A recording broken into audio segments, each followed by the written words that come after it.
Mahirap maging mabait sa mga taong hindi deserve ng ating kabaitan. Ngunit dito mo masusubukan at mapapatunayan ang tunay na kabutihan.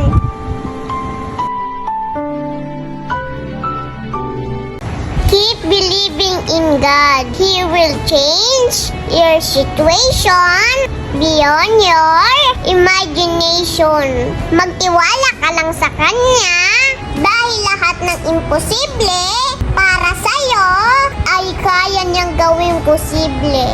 Basta samahan mo lang ng pagsisikap, walang hindi kayang abutin, magprosige ka lang.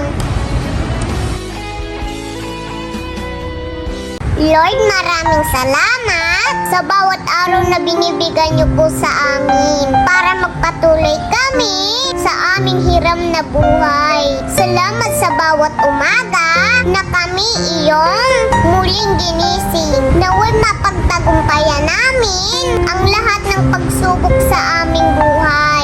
Gabayan niyo po kami palagi. Umusad lang tayo ng tahimik kasi wala naman tayo dapat patunayan sa iba. Be consistent lang para magbunga ang lahat ng mga sakripisyo